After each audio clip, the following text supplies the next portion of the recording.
they tell you Broadway and Chambers? No. They told me Broadway and Chambers. I'm standing over there like, I know. anyone coming? Well, I would do it like this, so it's not super obvious. Gotta love it. Is it possible to fit? Ooh, could we do it on this side? Sorry, we're having a bit of. We can move. You know. A lot of fellas over there. I'll try. We got it though, because look how my podium's tilting. We gotta have balance. I think now that he's won, you guys should invest in. I know everybody real keeps podium. saying this. Everybody keeps saying this. That'll be I think here. he's gonna You know be what we doing a can few do? of these. Is it better if you're here and then we can just put this? Yeah, one? I won't even. You can clamp. You have plenty of space to clamp.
I was like, if I was, I don't think my body would have let me go. I got so sick last week after. I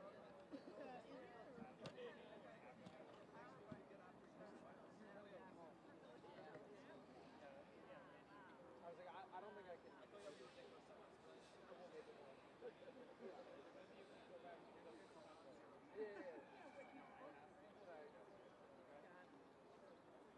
Yeah, Juliet has $20 at Ghana. I have $20 at the Czar of 87,000.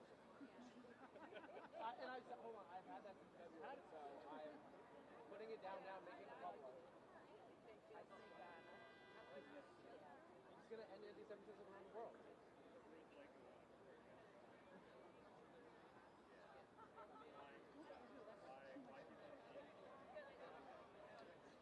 The great thing is maybe we never talk about it. Southern Russia.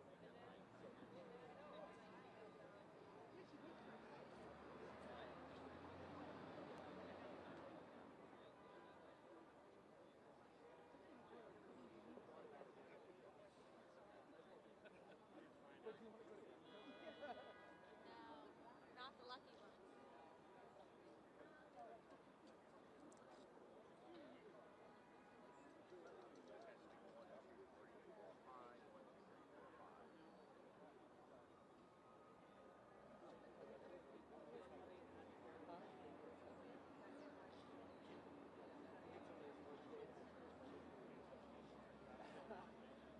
I told you my wife is really mad because she's like, at least the promo one. She's like, not for the good of the city, but you know he's going to cool places. Right. And I go back to Italy. And she was like, I want to go back to Italy, and I was like, no. That was like, oh, a kismet and opportunity because it was Mother's Day. Yeah. 5, 6, 7, 8, 9, 10, 1, 2, 3, 4, 5, Oh, yeah. 6, 7, 8, 9. Your own question.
you're getting the vibe.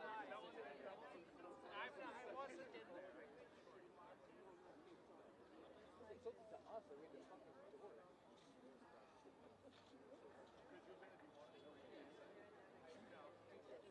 Yeah. I keep finding out about people who are in the forefront. I'm like, oh wow. Huh. I mean, if it wasn't for independent fire, we all said we were here. Everybody, every cancer fire, they're gonna do it because it's just name recognition and being like whatever. I guess.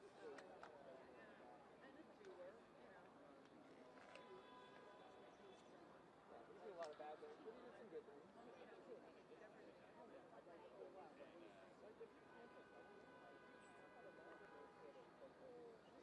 Heads up.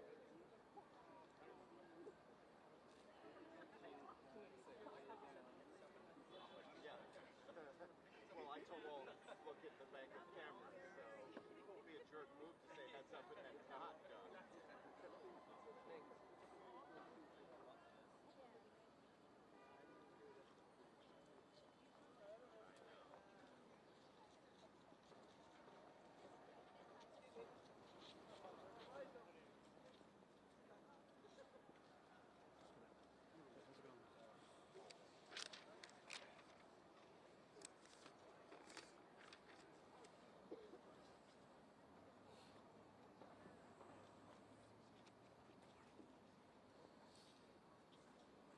Morning, everyone. Good morning. Everyone set? Good? All right. I will be heading to Washington, D.C. tomorrow to meet with President Trump in the White House. It is customary for an incoming mayor of this city to meet with the White House, given the mutual reliance. It's more critical than ever, given the national crisis of affordability, one that New Yorkers know very well across these 5 boroughs, and the specific challenge many cities are facing with balancing public safety against steps taken by this administration. I know that for tens of thousands of New Yorkers, this meeting is between 2 very different candidates who they voted for the same reason. They wanted a leader who would take on the cost of living crisis that makes it impossible for working people to afford living in this city. My team reached out to the White House to set up this meeting because I will work with anyone to make life more affordable for the more than 8.5 million people who call this city home. I have many disagreements with the president, and I believe that we should be relentless and pursue all avenues and all meetings that could make our city affordable for every single New Yorker. I intend to make it clear to President Trump that I will work with him on any agenda that benefits New Yorkers. If an agenda hurts New Yorkers, I will also be the first to say so. Thank you. All right, we'll start with Marsha right here.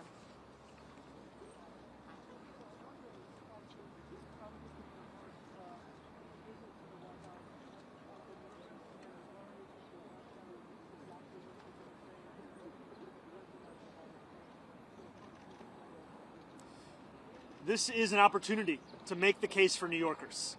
And it's a case that reflects what New Yorkers are having to live through at this time. When we speak about an affordability crisis, we're speaking about 1 in 4 New Yorkers living in poverty, 1 in 5 struggling to afford $2.90 to ride the bus. New Yorkers for whom the daily acts of life are becoming increasingly harder to afford. And that's an opportunity I have to make the case to President Trump, to the White House, as to what it means to have to suffer through this affordability crisis and what it means to make it even more difficult to do so. Yeah, Jeff. I'm wondering, he called you a communist in the announcement, which seemed a little belittling. I'm wondering, are you concerned that this meeting will actually bear any sort of fruit, or whether it will be another opportunity for him to try to publicly embarrass you? And could you go into any specifics about what you specifically want to ask him, or any specific requests you have for the president in this meeting? I'm not concerned about this meeting. I view this meeting as an opportunity for me to make my case. And I'll make that case to anyone, frankly, as we've been doing over the course of the campaign, and now as I will be the next mayor of this city. It behooves me to ensure that I leave no stone unturned in looking to make the city more affordable. And this is a meeting where I look forward to speaking about the affordability agenda, public safety, and economic security for each and every person that calls the city home. Yeah, listen.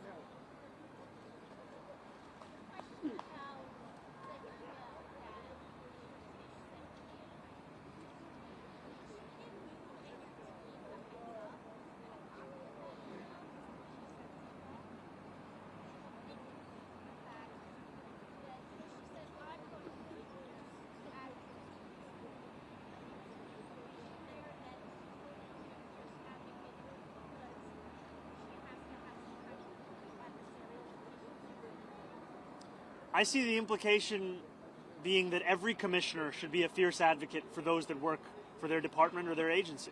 And I look forward to ensuring that that is the case across the entirety of my administration, where when I have a meeting with a commissioner, I know that they are bringing forth the concerns of those that they work with, those that they represent, so that we can ensure that we're actually addressing those concerns. No, this was not a copy of an email that we needed because, frankly, we've been having discussions about the agenda that we share, and I'm not looking to micromanage every single person that works for me. I'm looking to trust them to do their job and know that ultimately I'll be responsible for the work that they and everyone in my city hall does. Holly. Thank you. You were there at the meeting last night, but it's been reported that you're supportive of Brad Lambert challenging Dan Goldman. Can we confirm that reporting first of all? And if that's true, why is Dan Goldman a member of Congress, the chief primary, but Hakeem is not?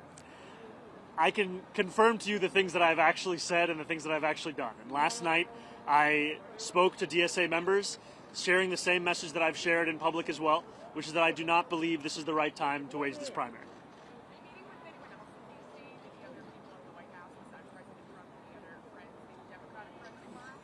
Right now, my plans are to meet with the president and make the case. As soon as I have any more information, I'll share it.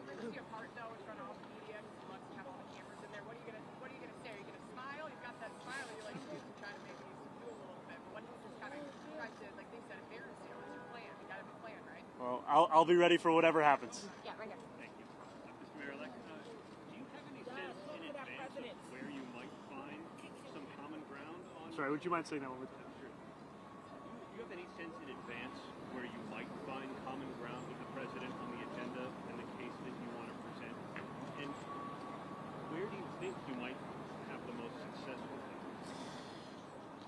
You know, last year, after the president won his second term, I went to two of the neighborhoods that saw the largest swings towards Republicans. And that was Hillside Avenue in Queens and Fordham Road in the Bronx. And when I asked those New Yorkers who they voted for and why, I met many who voted for President Trump, and they told me it was the affordability crisis. It was cost of living, cost of living, cost of living.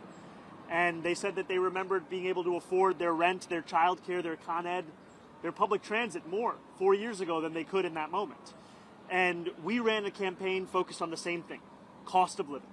And what we found, actually, is that 1 in 10 New Yorkers who voted for Trump ended up voting for our campaign.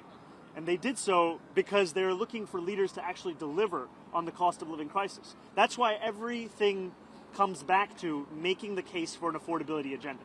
I will meet with anyone, I will speak to everyone, so long as it could stand to benefit an economic agenda for New Yorkers. And that's where I will always make the case. Mr. Mayor, how are you? Hey, how's it going? You're not cool? Go, Jack. Yeah. So you appointed Jessica Tisch as your next police commissioner yesterday. You've been talking about all the things where you agree on, right? You seem to have insinuated a new kind of SRG to respond to protests. What about things you don't agree on? What about the 2019 criminal justice reform? Where did you land on that? And as well as the gang database is something you used to call for during your campaign that you would eliminate. You know, I think that these are disagreements that are actually signs of a healthy relationship. And I mean that in that too often mayors and leaders are looking to surround themselves with people who are characterized by the quickness with which they can say yes, as opposed to the quickness with which they can tell you their honest opinion. And I'm very clear in my support for the criminal legal reforms. For example, one disagreement that I have with what the commissioner has stated is I believe the issue with raise the age is not the language within the legislation. I believe the issue is the fact that there were significant amounts of money that were set to be delivered to help with the implementation of that criminal legal reform that were never released and continue to languish within Albany. That is one point of disagreement and one place where I continue to hope to advocate for the release of that fund. And what about the gang database? Are you allowing her to keep that on? Is that something where you still disagree? Where do you land on that? I continue to have concerns about the vast dragnet and ways in which many New Yorkers are being put into that database. All right, we'll go right up there. Thank you. Just wanted to circle back on Ollie's question. Are you saying that you're discouraging any PSA candidates, any progressive Democrats challenging Democratic incumbents in the House next year, number one? And then on something having to do with the PD2, yesterday it sounded... Can I do the first one and then Yeah, you go? sure. Yeah. I spoke specifically about the race that was being considered yesterday, which is New York 8. So you're not discouraging others. This was not a sweeping statement. This was specific. Got it. On PD, yesterday, after you announced Jessica Tisch as your police commissioner, it sounded like you're second-guessing letting the CCRB have full control of their officer at this point. What changed there? Why do you all of a sudden not want to wrestle control away from the commissioner? What I've said is that my focus is on delivering immediate steps towards accountability. The CCRB is tasked with that accountability. And right now, we are seeing that petty politics and budget battles have rendered it all the more difficult for them to deliver that. In 2024, lack of funding led to the CCRB dropping at least 700 cases. And I've heard estimates from others that the number is actually, in fact, higher than that. What I am committing to is fully funding the CCRB immediately, such that we can ensure these days of these kinds of budget battles come to an end. You used to say, though, that you wanted CCRB to have actual final say. It sounds like you no longer want that? No, what I believe is that the CCRB's recommendation should be taken seriously, and that we should ensure they're able to make those recommendations time and again, not having to worry about whether they have the funding to assess those cases. Yeah. So Donald How's it going? Trump has made it clear that he wants to mess with you. What's your plan going into the Oval Office tomorrow? Do you have a specific ask that you're going to focus on, or is this just a peacemaking meeting? This is a meeting to share the facts about the affordability crisis in the city, a meeting to speak about the importance of public safety and economic security. You know, when we speak about what New Yorkers are going through right now, they are facing a reality that they may have to leave this city. You know, I have met New Yorkers time and time again who, when I ask them where they live, they tell me it's other states. They tell me they live in New Jersey, they live in Pennsylvania, they live in Connecticut. That's because we've priced them out. And my intention is to make clear to the president what New Yorkers are having to live through right now and how important it is for us to deliver for those same New Yorkers. Plan to specifically ask about ICE, though, stay out of New York? The affordability is a little more esoteric, a little broader. Well, I think affordability was at the core of our campaign. And also, it was affordability based on a value of protecting each and every New Yorker. That means protecting them from price gouging in their lives. It also means protecting them from ICE agents and making it clear that I will look to be representing every single person who calls the city home. All right, we got time for one more. To your left right here. Mr. Mayor-elect, you're going into the Oval Office, but you and the president have been openly critical of each other, name-calling, calling you by your middle name. How do you avoid being cocky in the Oval Office? You're on his turf, but he could attack. What's the plan? Well, I think being a New Yorker means that you're prepared for all situations, all kind of comments, all kind of commentary. And at the end of it, the focus has to be, what's the case that you're making? Why are you there? And for me, it's not about myself. It's not about a relationship with an individual. It's about a relationship between New York City and the White House, the president, the federal administration. And I will look to make clear that my interest goes beyond any one of an individual. It's for the people that I look to represent. That's the case I'll make. Do you take that in an Oval Office meeting, though? Because we saw what happened with President Zelensky. What happens? Do you swipe back? I'll stand up for New Yorkers every single day. Thank you, Thank you, guys. ma'am. We gotta go this way. Will you meet with Sue We gotta go this way. and Jeffries at all while you're in Washington? This is the only meeting I have to share details on. As soon as I have any more details on it. It's going to be happening tomorrow. Not as yet, brother, but I'll let you know when we do. Thank you, Mamdani. Love you.